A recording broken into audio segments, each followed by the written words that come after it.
मैं हूं उमेश धंद्राले। आप देख रहे हैं अपडेट अमरले 9 न्यूज़। दोस्तों, हम आज आपके लिए लेकर आए हैं कुछ ऐसी खबर जो शायद ही किसी भी मीडिया ने आप तक पहुंचाई हो। जी हाँ, यह खबर 97वें अखिल भारतीय साहित्य सम्मेलन से जुड़ी हुई है।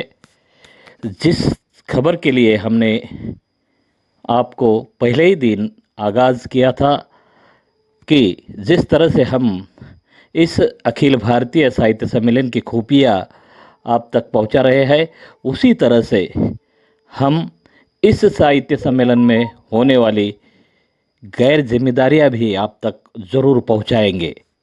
तो दोस्तों, हम आज इन्हीं गैर जिम्मेदारियों की एक श्रृंखला आपके लिए लेकर आए हैं। इस पूरी खबर में जिस तरह से बड़ी ज़ोर शोर से जलगांव ज़िले के अमलेर में 97वां अखिल भारतीय साहित्य सम्मेलन जारी है।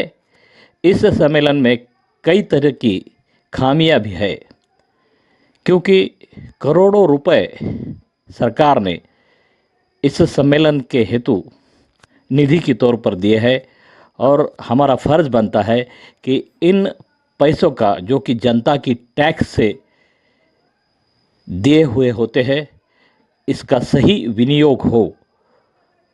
और जिस तरह से यहाँ पर गैर जिम्मेदारियों से काम शुरू है, तो यह कहीं ना कहीं ये सरकार की कामयाबी पर एक मोहर मानी जाती है, क्योंकि इस साहित्य सम्मेलन में दूर दराज से लोग आए हैं।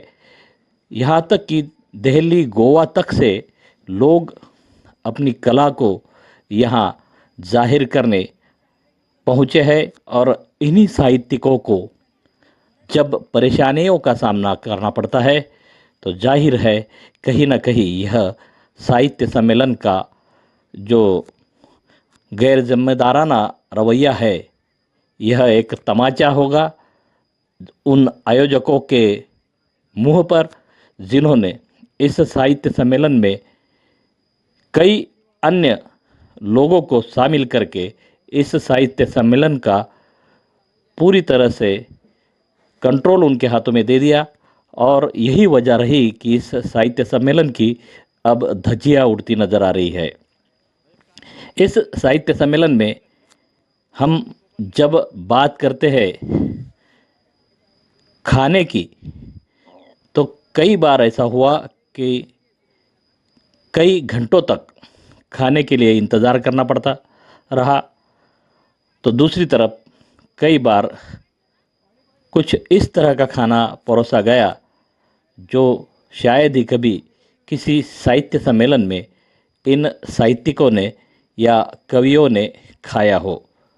इतना ही नहीं, आज तो नौबत यहाँ तक आ पहुँची कि पीने तक का पानी, जी हाँ, पीने तक का पानी इन लोगों को नहीं था। और इसी के साथ कुछ कलाकार ऐसे भी देखे गए जिन्हें ना तो खाने के कूपन्स दिए गए, ना ही अच्छा खाना नसीब हुआ। कुछ लोगों ने महज एक रोटी और उस पर चटनी के तौर पर सब्जी, उसे हम सब्जी भी नहीं कर सकते, लेकर अपना दिन गुजारा, जिसके ज़िंदा विजुअल्स हम आप तक लेकर आए हैं।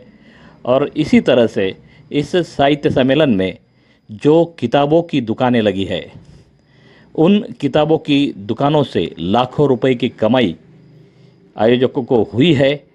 बावजूद इसके इन दुकानों को ना तो खाने के कूपन मुहैया कराए गए, ना ही कुछ दुकानदारों को जो दुकानों के बदले इनसे पैसे लिए गए हैं, उनकी पर्ची तक नहीं दी गई। ऐसी जानकारी हमें खुद उन दुकानदारों ने दी है। तो आइए चलते हैं पूरी इस खास रिपोर्ट की ओर। और हम यह दावा नहीं करते कि दुकानदारों ने कही हुई पूरी बात सच हो, लेकिन कहीं ना कहीं जो खुली आंखों से हमें भी दिखा है, तो हम यह डंके की चोट पर बोल सकते हैं कि साहित्य सम्मेलन को जिन्होंने भी हैंडल करना चाहिए था, उन्होंने अपनी जिम्मेदारी से हाथ झटके हैं, और जिनके हाथों में यह कारोबार दिया गया, उन्होंने पूरी तरह से इसका गैर जिम्मेदाराना इस्तेमाल करके इसका फ़ायदा ज़रूर उठाया है। करोड़ों का मामला है, और जाहिर है जहां करोड़ों का मामला होता है वहाँ लाखों का या करोड़ों का भ्रष्टाचार भी होता है, और शायद ही आने वाले कुछ ही दिनों में यह बातें भी इस साहित्य क्षेत्र के जानकारों से ही बाहर आएंगी, और तब हम कहेंगे कि सैल्यूट है ऐसे गैर जिम्मेदाराना लोगों को कि इस तरह की पावन जो सम्मेलन होते हैं उसमें भी यह अपने हाथ धोने से पीछे नहीं हटते। दोस्तों, अभी भी आपने अगर हमारा चैनल देखा नहीं है या सब्सक्राइब नहीं किया है तो सब्सक्राइब ज़रूर कीजिए, साथ में बेल आइकन दबाना ना भूलें, ताकि आपको रोज़ाना नए नए अपडेट सबसे पहले आपके पास पहुंच सके। जय हिंद, जय भारत।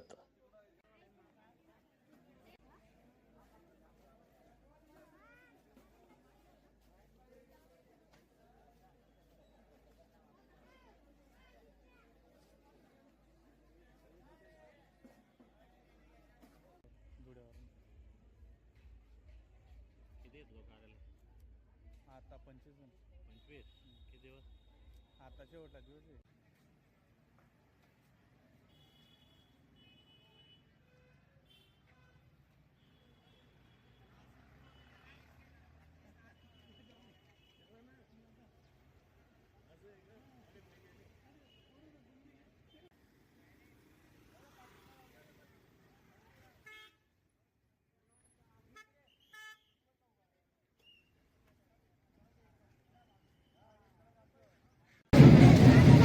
नमस्कार, मैं इस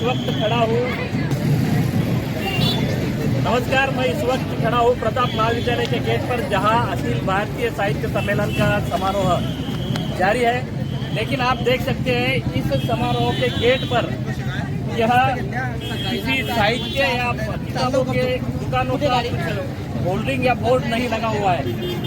तो आप देख सकते हैं कि किस तरह से यह साहित्य सम्मेलन को व्यापारियों ने हाईजैक करके रखा है, और किस तरह से यह भारतीय साहित्य सम्मेलन की धज्जियां यहाँ उड़ाई जा रही है। जिस तरह से प्रशासन ने करोड़ों रुपए यहाँ पर निधि के तौर पर दिए हैं, लेकिन इसका किस तरह से दुरुपयोग यहाँ किया जा रहा है यह आप देख सकते हैं। मैं धनरा में अपडेट अमल 9 के लिए।